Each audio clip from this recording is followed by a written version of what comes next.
Our story begins on a dusty road in ancient Moab. The sun is hot, the mood tense. A prophet named Balaam rides his donkey, summoned by a king who wants a curse spoken on his enemies. But something strange is about to happen, something unexpected. And it's going to come from the last creature you'd expect, a donkey. Now, Balaam wasn't your average prophet. He had a reputation, respected, feared, even bribed.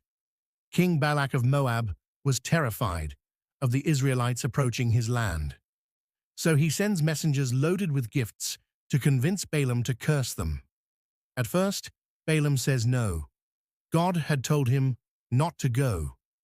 But when the messengers return with more gifts and more pressure, Balaam asks again. God permits him to go, but warns him, "Only speak what I tell you." So Balaam saddles up his loyal donkey and heads out. But here's where things get weird. God is angry not at the journey itself, but at Balaam's motives. Is he going just to obey, or is he secretly hoping to please the king and get the reward? So God sends an angel to block his path, but only the donkey can see it. 3 times, the donkey veers off the road. 3 times, Balaam beats her. Imagine that. A prophet, unable to see what a donkey sees. Caught up in pride, blinded by ambition, he lashes out at the very creature trying to save him. Then it happens. The donkey turns her head and speaks. Yes, speaks.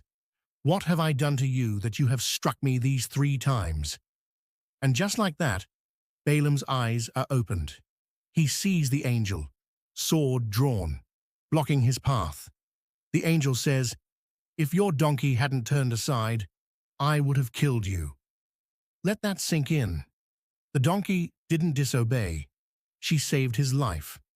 There's more than one message here. Yes, donkeys can be wise.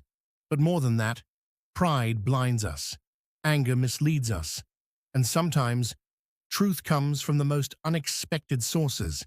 Maybe it's a friend calling you out, a child asking a hard question, a failure that humbles you, or a moment of silence that forces reflection. Balaam was supposed to be the wise one, but he needed a donkey to see clearly. Balaam finally reaches the king. But now, humbled and clear-headed, he refuses to curse the Israelites. Instead, he blesses them, multiple times, to the king's horror. Here's the real twist. Balaam didn't become wise because he was a prophet. He became wise when he listened, really listened, to truth, no matter where it came from, even when it brayed.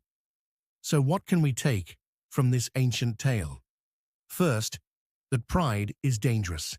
It can make us blind, deaf, and stubborn. Second, that truth often arrives in humble packages. And third, that listening, truly listening, is an act of wisdom. In a world full of noise, it's easy to miss the message. But sometimes, wisdom walks beside us on 4 legs and speaks when we least expect it. Because the unexpected might just be exactly what we need. So the next time life throws you a detour, pause, look again, and maybe, just maybe, ask yourself, what is the donkey trying to say?